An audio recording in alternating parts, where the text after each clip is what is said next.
Kuwait के मंगाफ शहर की 6 मंजिला इमारत में आग लगने से अब तक की जानकारी के मुताबिक 49 मजदूरों की मौत हो गई है।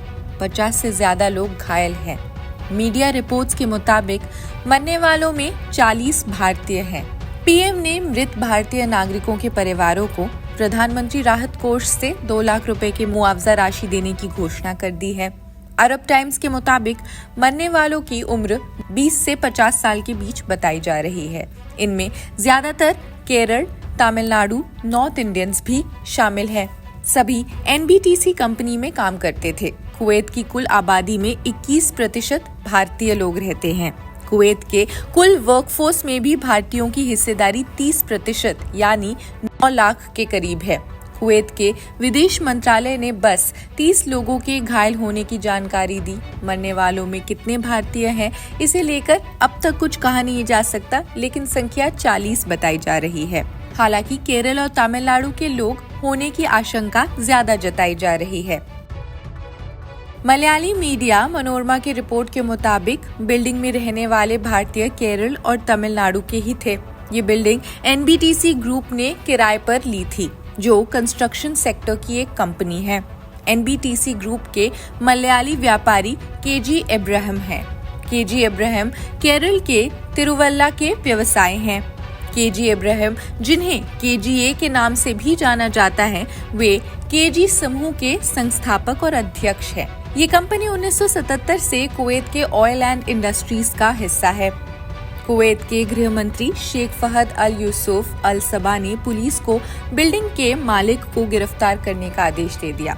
साथ ही उन्होंने कहा, इमारत के गार्ड और इमारत में रहने वाले मजदूरों के लिए जिम्मेदार कंपनी के मालिक को गिरफ्तार कर लिया जाए।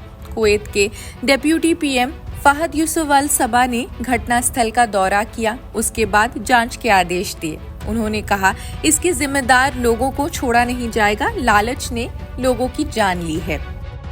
गृह मंत्री ने अग्निकांड वाली जगह का दौरा करने के बाद अपने बयान में कहा, आज जो हुआ है वो कंपनी और भवन मालिकों के लालच का नतीजा है। मैंने कुवैत नगर पालिका और सार्वजनिक प्राधिकरण को इसी तरह नियमों के विरुद्ध बनी इमारतों पर तत्काल कार्रवाई करने के लिए आदेश दिए हैं।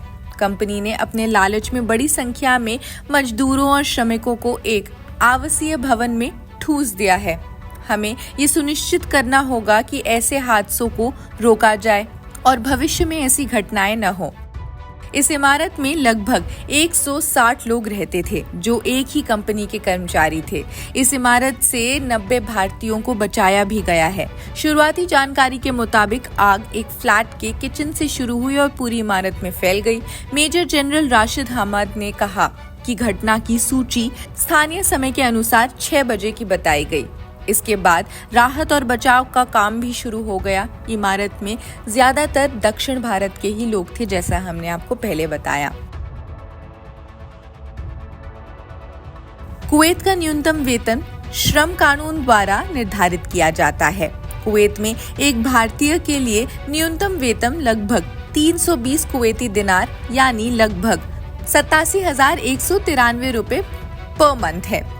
कुवैत का न्यूनतम वेतन श्रम कानून द्वारा निर्धारित किया जाता है और संसदीय चर्चाओं और मतदान के माध्यम से इसमें बदलाव किया जाता है। 2022 में लागू किए गए विधायी परिवर्तनों के अनुसार ही कुवैत में न्यूनतम मासिक वेतन 75 कुवैती दिनार निर्धारित किया गया है। अब अगर हम सिंगल एंट्री कुवैत की वर्क वीजा की बात करें तो ये 6 महीने के लिए वैध है। अब 6 महीने की वैधता के साथ ये सिंगल एंट्री कुवैत की वर्क वीजा का लागत कितना होता है? लागत होता है 45.32 कुवैती दिनार। खैर, इस रिपोर्ट में बस इतना ही। बाकी देश दुनिया की सभी खबरों के लिए भी आप जुड़े रहिए जनसत्ता के साथ। शुक्रिया।